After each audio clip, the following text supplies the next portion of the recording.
तो कहानी की शुरुआत में हम मिन नाम की एक 5 साल की लड़की को सोने की कोशिश करते हुए देखते हैं। तभी अचानक से उसके रूम में उसे किसी के होने का एहसास होने लगता है और वो तुरंत ही अपनी माँ वारी को चिल्लाकर बुलाने लगती है। पर जब तक वारी ऊपर रूम के बाहर आती है तब तक अचानक से ही मिन के रूम का दरवाजा खुद पे खुद बंद हो गया था और मिन के रूम में सब कुछ हवा में उड़ रहा था, जिस वजह से मिन बहुत ज्यादा डर गई थी।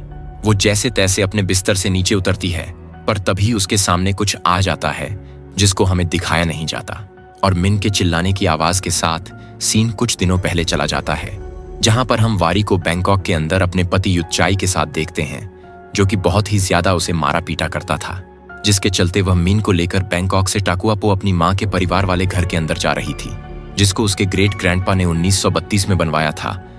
अब युच्चाई यहाँ काफी ज्यादा पावरफुल इंसान था, इसलिए वारी गैस स्टेशन पर मिन को कार में ही छुपे रहने के लिए कहती है ताकि सीसीटीवी में उसकी कोई भी फोटो ना आए, साथ ही साथ उसको कोई देख भी ना पाए। तब वारी बहुत ही ज्यादा डरते हुए पास के ही एक स्टोर में जाकर सामान लेती है, जहां पर भी वह सीसीटीवी से खुद को बचाने की भरपूर कोशिश कर रही थी। अब आगे रास्ते में बहुत बार युच्चाई वारी को कॉल करने की लगातार कोशिश कर रहा था, पर वारी डरते हुए अपने फोन को रास्ते में ही फेंक देती है और लगातार ड्राइव करते हुए वह सुबह रबर ट्रीज के जंगलों के बीचों बीच एक बहुत ही सुंदर घर, जिसका नाम जरूक आनंद हाउस था, वहां पर आ चुकी थी, जो कि काफी ज्यादा पुराना था। साथ ही साथ वहां पर कोई भी नहीं रहा करता। अब वारी के अंदर जाते ही हम ऊपर सीलिंग पर लगे हुए झूमर वाली वायर को देखते हैं, जहां से कभी शायद से झूमर जमीन पर गिर गया होगा। अब अभी इन सब बातों पर इतना ध्यान ना देते हुए वारी मिन को अपने ही बचपन के रूम में लेकर जाती है, जहां पर अब वो मिन को रखने वाली थी। तभी अचानक से ही घर के दरवाजे पर कोई दस्तक देता है और तब वारी मिन को अंदर ही रहने के लिए कहकर खुद नीचे चली जाती है। वो नहीं चाहती थी कि मिन किसी के भी सामने आए। बाहर असल में घर का केयरटेकर नाटे आया हुआ था और वारी ने उससे ग्रोसरी का सामान और एक नया फोन भी मंगवा लिया था। हम देख पाते हैं कि नाटे की एक आंख नहीं थी। साथ ही साथ उसकी बातों से हमको पता लगता है कि उस जगह पर बहुत ज्यादा बारिश होती है, जिस वजह से उधर लाइट की काफी दिक्कत है। और तब वारी को याद आता है कि उसकी माँ ने घर के बाहर ही एक गैराज के अंदर काफी बड़ा जनरेटर लगवा कर रखा हुआ था, पर क्योंकि उसे 30 साल से इस्तेमाल ही नहीं करा गया था, तो नाटे को पता नहीं था कि वो अभी सही से चलेगा या फिर नहीं। तभी अचानक से नाटे ऊपर की तरफ देखने लगता है और उसे लगता है कि जैसे कोई ऊपर हो। उस समय वारी को ऐसा लगता है कि वहां पर मिन आई होगी, लेकिन जैसा कि वो नहीं चाहती थी कि मिन के बारे में किसी को भी पता चले, तो वो तुरंत ही नाटे का ध्यान भटका देती है। वहीं इसी बीच मिन को ऊपर कपड़े वाले क्लोजेट के अंदर एक स्टोरी बुक मिलती है, जिसका नाम एलिस एडवेंचर इन वंडरलैंड था। दूसरी तरफ नाटे भी अपने घर की तरफ चला जाता है, जो कि इस घर से थोड़ी दूरी पर था, और इसका रीजन यह था कि जारोक आनंद हाउस के आसपास कोई भी नहीं रहा करता।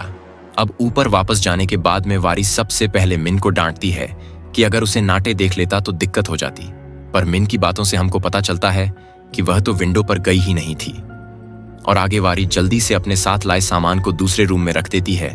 तब हम उसके बैग में एक गन को भी देख पाते हैं, जिसको वो जल्दी से एक ड्रॉर में रखती है। उसके बैग में हमें ढेर सारा कैश भी दिखाया जाता है, जिसको वो तुरंत ही बैग के साथ बेड के नीचे रख देती है।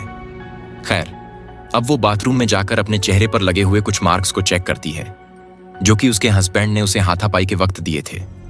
तभी हम एक आईने को देख पाते हैं जो कि टूटा हुआ था, जो कि शायद 30 साल से नहीं बदला गया था, और ध्यान से देखा जाए तो उसके ऊपर ब्लड स्टेन्स भी लगे हुए थे। और ये खून के दाग यहाँ पर कैसे आए थे, इसके बारे में अभी हमें नहीं पता था। खैर, अब रात में बारिश हो रही थी और मिन घर में घूमते हुए एक रूम के पास आ जाती है, जहां पर गेट के बाहर ताला लगा हुआ था। कि तभी वहां वारी आती है, जिसकी बातों से हम जान पाते हैं कि उसकी माँ उसे कभी भी उस रूम के अंदर नहीं जाने दिया करती थी, और उसे आज तक पता नहीं है कि उस रूम के अंदर है क्या, और आज भी वारी उस रूम के अंदर नहीं जाती है। अब खाना खाते समय अचानक से लाइट चली जाती है और उसी समय मिन को वारी के पीछे एक बहुत ही भयानक डेमोनिक एंटिटी दिखाई देती है, जिसकी आंखें बिल्कुल सुर्ख लाल थीं। उसको देखने के बाद मिन बहुत ही ज्यादा डर गई थी, पर वारी को लगता है कि यह सब बस मिन का वहम है, इसलिए मिन को संभालने के बाद उसके साथ बाहर जनरेटर रूम में जाकर उसको चालू कर देती है। और वापस आने के बाद जब वो दोनों सोने के लिए जाते हैं, तो मिन वारी से वो किताब पढ़कर सुनाने के लिए कहती है, जो कि उसे सुबह क्लॉज के अंदर मिली थी। तब वारी भी उस किताब को पढ़ने लगती है और मिन का मन उस घर में जरा सा भी नहीं लग रहा होता, क्योंकि वहां पर वह कार्टून नहीं देख पा रही थी, ना ही उसके वहां पर कोई दोस्त वगैरह थे। इसलिए वारी उसका मन बहलाने के लिए उसके साथ हाइड एंड सीक खेलने लगती है, यानी कि लुका छुपी। तब वारी जाकर अपने बिस्तर के नीचे छुप गई थी। खैर, कुछ ही देर के बाद में वहां पर मिन आ जाती है, पर वो बिस्तर के नीचे चेक नहीं करती, इसलिए चुपके से वारी बिस्तर के नीचे से निकलकर मिन के पीछे जाने लगती है। और उस वक्त हम देख पाते हैं कि मिन ने एक मास्क पहना हुआ था जो कि पहले उसके पास नहीं था। अचानक से ही अब वो एक रूम में जाकर ड्राइंग करना चालू कर देती है, जिसको देखकर वारी काफी ज्यादा शॉक्ड रह गई थी। अब तभी अचानक से वहां पर असली मीन आ जाती है जिसने मास्क नहीं पहना हुआ था, और इसको देखकर तो वारी को कुछ समझ ही नहीं आता। और इसका मतलब साफ था कि अभी जिस मिन का पीछा करते हुए वारी वहां पर आई थी वो मिन थी ही नहीं, और वो रूम वारी की माँ पनीदा का था, जहां पर पनीदा का पूरा सामान भी रखा था, जिसके अंदर मिन को पानीदा की फोटो और कुछ पेपर डॉल्स मिलती हैं, जिससे वारी के बचपन में वारी और पानीदा खेला करते थे। तब मिन को वो डॉल्स काफी पसंद आती हैं और वो उनको खेलने के लिए अपने पास ही रख लेती है। अब रात में सोते समय वापस से मिन को लगता है कि जैसे उसके सामने कोई खड़ा होकर उसको देख रहा हो, पर वहां पर कोई नहीं था। खैर, अगली सुबह वारी को भी वापस से वही मास्क वाली लड़की दिखाई देती है, लेकिन अगले ही पल वो गायब हो गई थी, और इस वजह से वारी को लगता है कि शायद वो इमेजिनेशन कर रही है जिस पर वो ज्यादा ध्यान नहीं देती। जिसके बाद वो मिन को घुमाने के लिए अपने साथ पास के ही एक बीच पर लेकर जाती है, जहां पर पानीदा वारी को बचपन में लेकर जाया करती थी।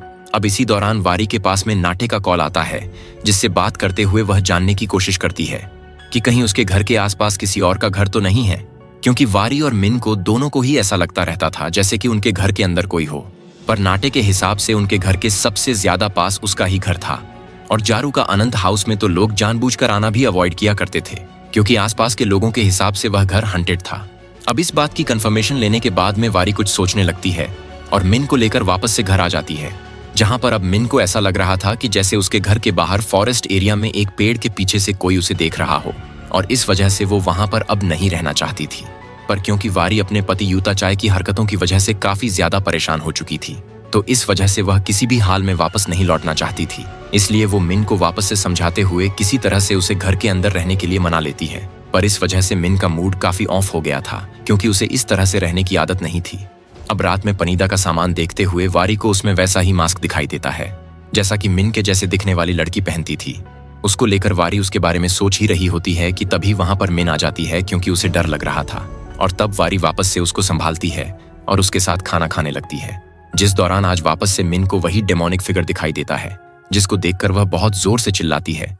तब वारी को कुछ भी समझ में नहीं आता, इसलिए वह मिन को अपने साथ उसके रूम में लेकर जाती है और उसे सुला देती है। जिसके साथ ही अब आधी रात में वारी अचानक से उठ पड़ती है, क्योंकि उसको रह रहकर यूता चाय का बर्ताव और अब्यूडोस के कुछ विजन्स आते हैं, जहां पर अपना माइंड फ्रेश करने के लिए वो शराब पीने लगती है। एंड हम कुछ फास्ट के सीन भी देख पाते हैं, जहां पर हम यूता चाय से वारी की बहुत सारी लड़ाई होते हुए देखते हैं, और इसी वजह से उसने एक दिन यूता चाय की तरफ गन करके गन चला दी थी। तब काफी रोने लगती है, पर अचानक से उसको मिन के चिल्लाने की आवाज आती है, जिसके रूम के अंदर सब कुछ हवा में उड़ रहा था, और यह वही सीन था जो कि हमने कहानी की शुरुआत में देखा था। तब वारी भागते हुए ऊपर जाती है, पर वो मिन के रूम के अंदर नहीं जा पाती। तब वो मिन से बार बार गेट खोलने के लिए कह रही थी, पर मिन बिस्तर से नीचे उतरते समय गिर पड़ती है, जिसके साथ ही अचानक से उसके सामने वही डेमोनिक फिगर आ चुकी थी। पर तभी अचानक से ही क्लोजेट के अंदर मिन खींची चली जाती है, जिसके तुरंत ही बाद रूम के अंदर सब कुछ नॉर्मल हो जाता है। लेकिन वारी जब रूम के अंदर आकर देखती है तो वो वहां पर थी ही नहीं, यानी कि वो हवा में कहीं गायब हो गई। जिसके साथ ही सीन वहां पर से एक प्रेग्नेंट लेडी पुलिस ऑफिसर पर आता है, जिसे अचानक से ही मिन के गायब होने की खबर मिलती है, और वो तुरंत ही वारी के घर पहुंच जाती है। वहां पर जाने के बाद सबसे पहले तो घर में पड़ी हुई मिन की चीजों की फोटो खींचने लगती है। पर उस समय जब ऑफिसर वारी से मिन की फोटो मांगती है तो वारी के पास उसकी कोई फोटो नहीं थी, क्योंकि उसने अपना फोन फेंक दिया था, एंड ऑब्वियसली वो फोटोज वगैरह लेकर नहीं आई थी। तब ऑफिसर वारी से उसके पति के बारे में पूछती है, पर वारी उसको उसके पति के बारे में ज्यादा डिटेल में नहीं बताती, जिससे कहीं ना कहीं ऑफिसर इस बात को समझ गई थी कि वारी अपने हस्बैंड से भागकर वहां पर आई थी। अब मिन के रूम में जाने पर वहां पर सब कुछ इधर उधर फैला हुआ था, और तब वारी ऑफिसर को सब कुछ बिल्कुल सच बताने लगती है कि कैसे अचानक से ही मिन के रूम में सब कुछ हवा में उड़ रहा था। और जाहिर सी बात है, ऐसी सुपरनेचुरल चीजों पर आसानी से पुलिस को भरोसा नहीं होता, या फिर किसी और को भी नहीं होता। खैर, अब इतने में ही वहां पर ऑफिसर के 2 पुलिस पार्टनर्स आ गए थे, जिनके नाम टेई और ऑफ था। वो वारी से कुछ और सवाल जवाब करते हैं, जिस दौरान ही वारी उन्हें यह सब बात बताती है कि मिन ने एक दिन पहले पेड़ के पास किसी को नोटिस किया था, पर पेड़ के पास जाने पर कोई भी कल्लू उनके के हाथ नहीं लगता। तभी अचानक से ऑफिसर वारी की ड्रेस पर लगे हुए ब्लड स्टेन को नोटिस करती है, जो कि वारी के पिछली रात मिन को ढूंढते हुए लगे थे, क्योंकि वो खुद भी मिन के गायब होने के बाद जल्दीबाजी में उसी पेड़ के पास आई थी और गिर गई थी। रीजन ये था कि मिन को वहां पर किसी के होने का एहसास हुआ था, तो शायद उसको यह लगा कि वहां पर से ही किसी ने उसको गायब किया है। अब इतने में ही वहां पर उस हाउस का सर्वेंट नाटे भी आ जाता है, जिससे ऑफिसर मिन के बारे में पूछताछ करती है। लेकिन ऑब्वियस सी बात है, उसे तो खुद वारी ने उसके बारे में कुछ नहीं बताया था, जिसके चलते वो भी सेम बात पुलिस को बताता है। और यह सब सुनने के बाद तो ऑफिसर और उसके साथी काफी ज्यादा शॉक्ड हो जाते हैं कि उसने किसी को मिन के बारे में बताया क्यों नहीं था। और अब क्योंकि अब तक उन्हें यह पता ही नहीं था कि मिन कैसी दिखती है और वह सच में वारी के साथ आई भी थी या फिर नहीं, इसलिए ऑफिसर मिन की मिसिंग रिपोर्ट ऐसे ही फाइल नहीं कर सकती थी। तब वो वारी को अपना नंबर एक पेपर पर लिख कर देती, ताकि जब वारी के पास मिन के सच में एडजस्ट होने का प्रूफ हो तब वो ऑफिसर को कांटेक्ट करें। अब पुलिस स्टेशन पहुंचने के बाद ऑफिसर को कहीं ना कहीं वारी की बातों में सच्चाई नजर आ रही थी, इसलिए वह टेई के साथ वारी के बारे में पता करने के लिए उस पेट्रोल पंप और स्टोर पर जाती है जहां पर जारो कनन हाउस आते समय वारी ने कार रोकी थी। पर उन दोनों ही जगहों में से किसी भी सीसीटीवी फुटेज में मिन नहीं दिख रही थी, और ऐसा वारी ने ही मेक श्योर किया था कि ऐसा ना हो, ताकि उसका पति उसे ढूंढ ना पाए। इस वजह से टेई को लगने लगता है कि शायद से वारी मेंटली अनस्टेबल होने की वजह से बस अपने आप ही ये चीजें इमेजिन कर रही थी, यानी कि कभी मिन को अपने साथ लेकर आई ही नहीं। और ऑफिसर को भी अब ऐसा ही लगने लगा था, पर वो इस बारे में और ज्यादा सही से पता करना चाहती थी। और इसका एक और रीजन यह भी था कि वह खुद मां बनने वाली थी और वो एक मां के दर्द को समझ सकती थी। अब वो वापस जाने के बाद में वारी के केस की फाइल बनाने लगती है। तभी ऑफिसर का चीफ दनई उसको अपने केबिन में बुलाता है, जहां उसकी बातों से हम यह जान पाते हैं कि ऑफिसर के पेट में जो बच्चा पल रहा था वह दना का ही बच्चा था। लेकिन सबसे शॉकिंग बात यह होती है कि दनई की एक बीवी और बेटी भी थी, जिस वजह से कहीं ना कहीं ऑफिसर को इस बात का रिग्रेट भी था कि यह सब जानने के बाद भी उसने दनई के साथ रिश्ता बनाया। एंड ऐसा भी हो सकता है कि उसने कहा होगा कि वो अपनी बीवी बच्ची को छोड़ देगा, लेकिन ऑब्वियस सी बात है ऐसा हर कोई नहीं करता।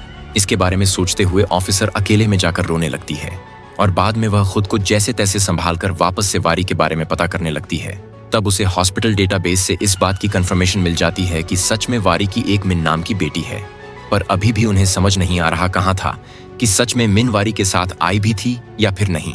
कहीं ना कहीं ऑफिसर को नाटे के ऊपर भी शक था कि उसने मिन को अपने पास रखा हो सकता है, इसलिए वो टेई के साथ जाकर नाटे के घर को भी चेक करती है, पर वहां पर उन्हें कुछ भी नहीं मिलता और हम जानते हैं कि नाटे ने कुछ नहीं किया था।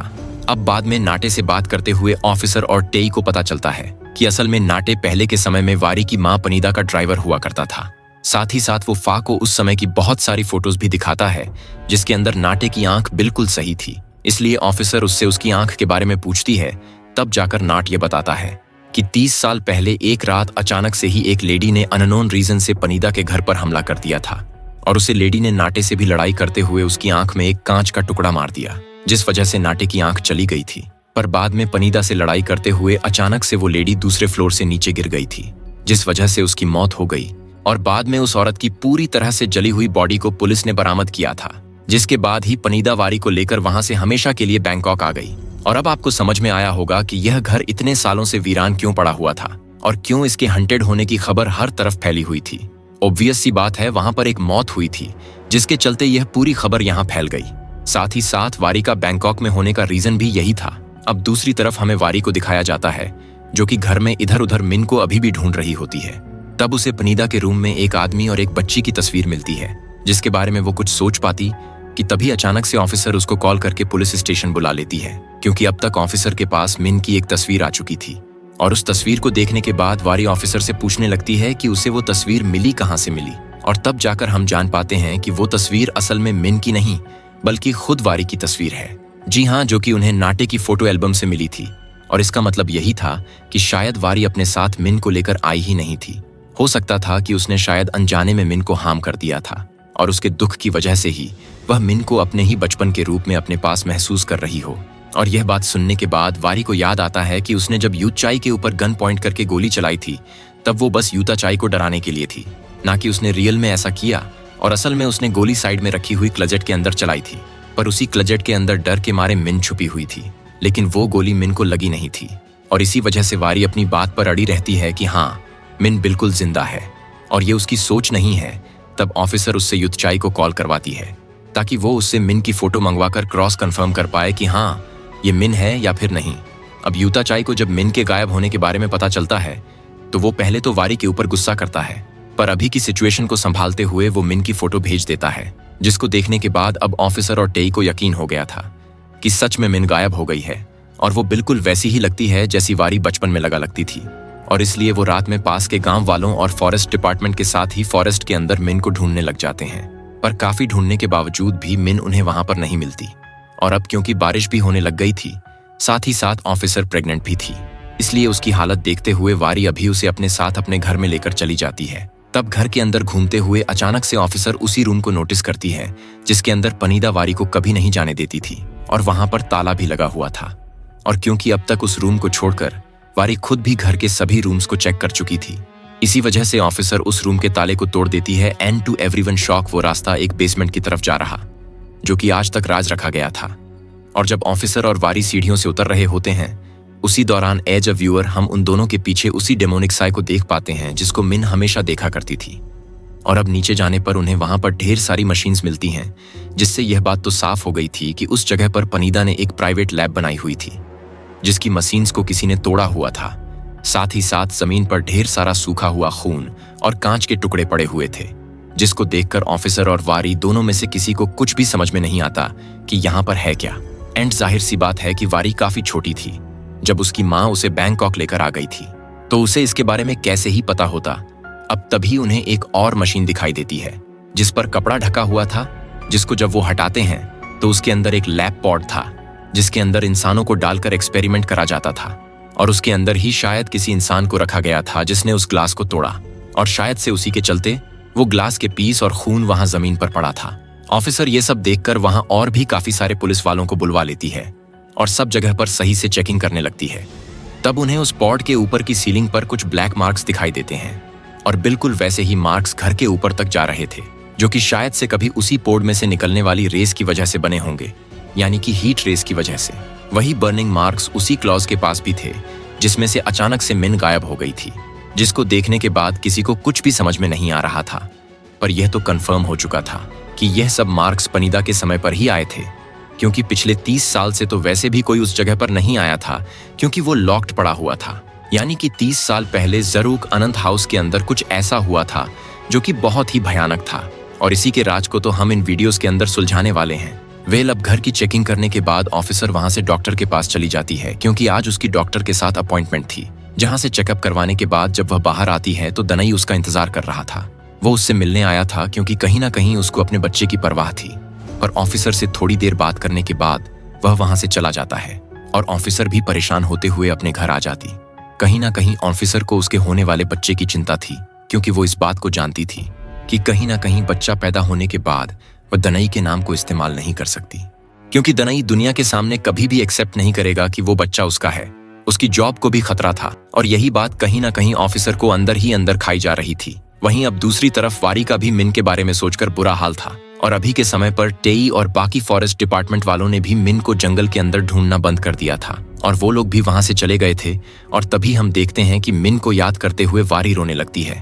अब बाद में जब वो नहा रही होती है तभी अचानक से घर की लाइट फ्लिकर होने लगती है। साथ ही साथ वारी को लगता है कि जैसे घर के अंदर कोई हो, इसलिए वो तुरंत ही ऑफिसर के नंबर वाले पेज को देखकर उसका नंबर डायल करती है और पेज को अपने जेब में रख लेती है, जिसके बाद वह कॉल पर बात करते हुए ऑफिसर को सब कुछ बताती है। और वो भी अब तुरंत ही वारी के घर की तरफ निकल गई थी। कॉल के दौरान ही वारी ने अपनी रिवॉल्वर निकाल ली थी, साथ ही साथ उसने रिवॉल्वर के बारे में ऑफिसर को बता दिया था। तभी अचानक से वारी को घर के अंदर वही मास्क वाली मिन दिखाई देती है, जिसका पीछा करते हुए अब वारी खुद भी उसी क्लॉट के पास आ गई थी, जिसके अंदर अचानक से कुछ हलचल होती है और खुद वारी भी वहां से गायब होकर पहले तो नो ग्रेविटी जन में आती है, और बाद में जब उसकी आंख खुलती है तो वो उस समय में आ गई थी जब उसके बेसमेंट में बनी हुई लैब पूरी तरह से सही थी, और उसके सामने उसकी माँ पनीता खड़ी हुई थी, जो कि उसको शॉक्ड होकर देख रही थी। जिसके साथ ही अब सीन यहाँ से पास्ट में चला जाता है, जहां पर हमको पूरी की पूरी कहानी वारी की माँ पनीता के पॉइंट ऑफ व्यू से दिखाई जाएगी। लेकिन वो सारी कहानी पार्ट 2 के अंदर होगी, जहां पर आप सभी बहुत ही ज्यादा शॉक्ड होने वाले हो। मतलब कि ऐसी कहानी है ना कि मतलब वो आपका दिमाग ही घुमा देगी। और जो इसकी एंडिंग है वो तो और भी ज्यादा भयानक है, जिसकी वीडियो जल्दी ही आ जाएगी। आपको ज्यादा इंतजार करना नहीं पड़ेगा, उसके ऊपर ऑलरेडी काम चालू है। तो जल्दी से पार्ट 2 के लिए इस वीडियो को ढेर सारे लाइक कर दीजिए, कम से कम 100 लाइक्स कंप्लीट करवा दीजिए, जिसके चलते वो वीडियो जल्दी से जल्दी आएगी। तो उम्मीद करता हूँ कि आपको अब तक की कहानी पसंद आई होगी। तो गाइस, मिलते हैं इसके नेक्स्ट पार्ट में, तब तक के लिए गुड लक।